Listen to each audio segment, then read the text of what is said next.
Kublai phi baro kini gilong ki khubor bam takasngi.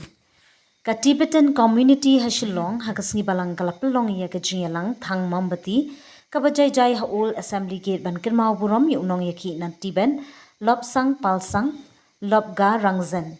Ubla thang yala di shabar ka United Nations headquarters ha New York haka artrik unaitung arhajar arpendriu.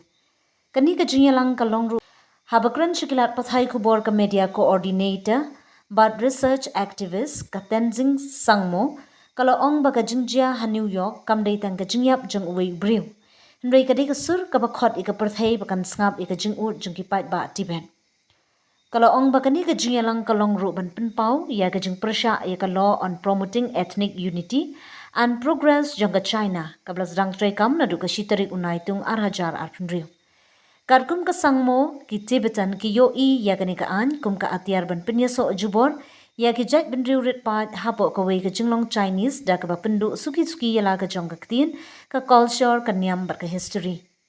Ka jinglong Tibetan kam dei ka kam sniu omdan ka nu ka an ka bala ban penja ka jinglong ka history bar ka mensim jangi.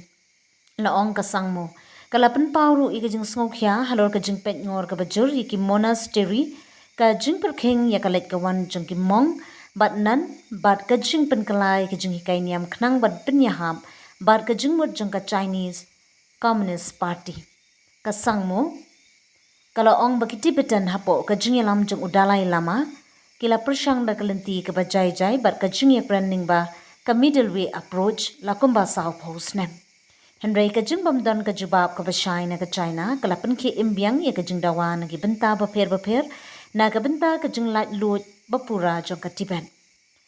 Ka Tibetan community hashilong kala kentu ya ka sorkar India ka United Nations bat ki wei ki ri ka perthai bakin om skap jar. Henry kan dawa banyada ya ki hok briu ka jing lat lut niam ka ktin bat ka culture jong ki pat ba Tibet. Ka China ha ka wei pat kalyang ka kam bakani ka an thamai ka thumu ban penklan ya ka jing tali hapo kari. Henry kiseng ya da hok briu bar ki kinhun Tibetan ki maham bakala banong ka atiar ban pinstat ya ka jing penja e ka jing long kerpang jong ki jat ban riu rit pat.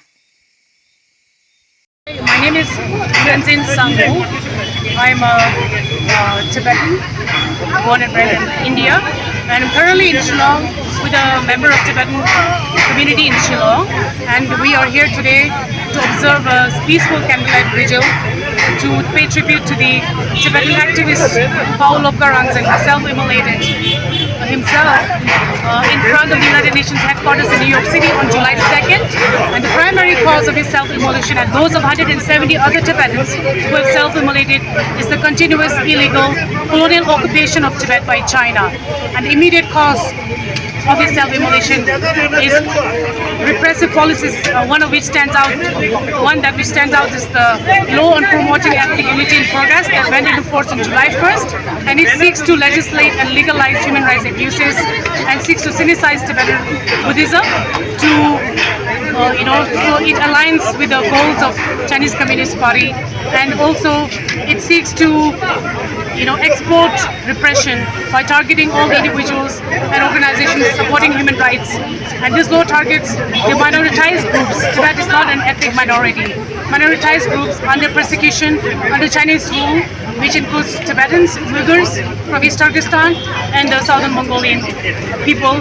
So we are together in rejecting this genocidal law, which seeks to cement this occupation and try to use the law to legalize and to advance this, propagate colonial rule. So we are here to reject the Chinese law on promoting ethnic unity and progress, and to pay tribute to Paul Lobka Rangzeng and all the other 170 Tibetans who have self-immolated for Tibet's freedom.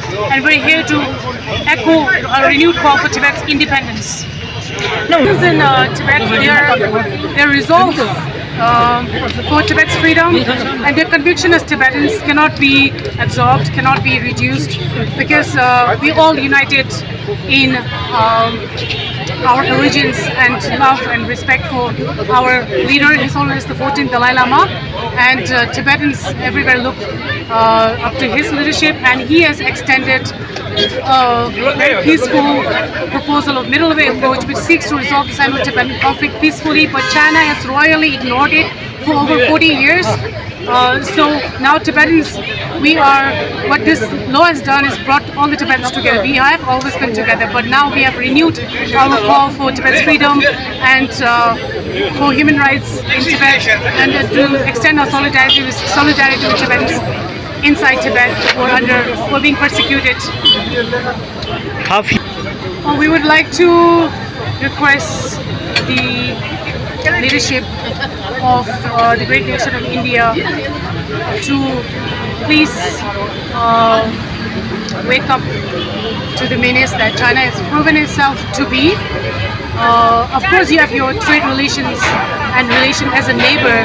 It is important that it is maintained peacefully, but also to not not shove under carpet what is visibly out there.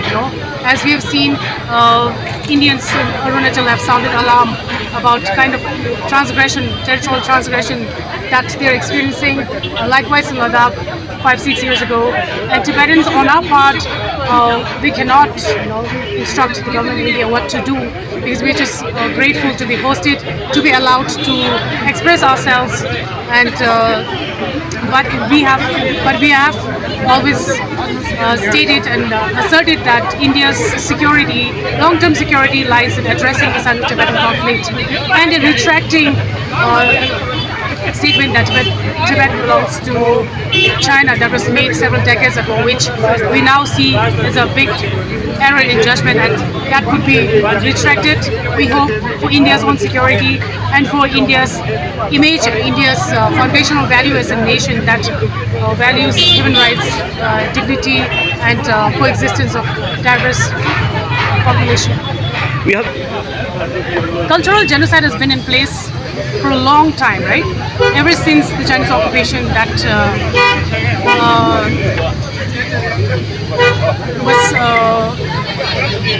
culminated in the 1959 Tibetan uprising that was crushed, that led to the coming into exile of His Holiness the Dalai Lama and Tibetans who followed him. And during the Cultural Revolution, thousands of Tibetan monasteries were razed. And as of today, there are monastery management committees, similar to police stations, that are stationed in each of the monasteries. And there are continuous digital surveillance of the activities. The monastics, including the monks and nuns, are especially restricted, and they have to get permissions from over half a dozen offices every time they have to leave the city. Let's say if I have to go from Shillong to Guwahati, I would need to first go to 5-6 different offices who will do a big vetting of checking all my call histories and everything I've ever posted in social media, although we have to remember that social media doesn't exist in China, that everything is surveilled. And now they are mandating that the religions be sinicized, and that our canons, for example, you guys have Bible, right? Islam is Quran, and we have our scriptures, foundational canonical scriptures, and we are now, it is being translated into Chinese, and the content is being changed to suit the goals of the Chinese Communist Party and the so-called socialism with Chinese characteristics. So this is the state of affairs today in Tibet. There is no religious freedom because the Chinese Communist Party fears any centers of power that is not the Chinese Communist Party. That could either be Christianity, Islam, Tibetan Buddhism, the Tibetan adherence to His Holiness the Dalai Lama, or the Falun Gong practitioners, or any other centers of power that values human life over system and over oppressive party like the Chinese Communist Party. Tibetan continues to place our hopes in the United Nations, and for it to be in a place to exercise what it was formulated to do, right? Today, sadly, it is not in the position to do that. Because as we have seen after the self-immolation of Paul Okarang, outside the United Nations headquarters in New York City, there has not been a single meaningful statement holding China accountable for its atrocities, even though, international bodies like Freedom House has been ranking Tibet as the least free in the world when it comes to political, civil, and now all kinds of rights exercised by people, and has ranked Tibet alongside South Sudan and Syria, and even lower than North Korea when it comes to the human rights that is exercised on the ground. And yet China continues to occupy a seat in the Security Council. So we are, unfortunately, we are being forced to say that the United Nations also appear to have been infiltrated by Chinese influence, and we hope that it is able to shake it off and to go back to its initial mission statement, and to intervene when there are genocidal laws are being enacted, when law is being instrumentalized, when law is being used to legalize human rights abuses and to advance colonial occupation. That is outside my expertise. Sorry.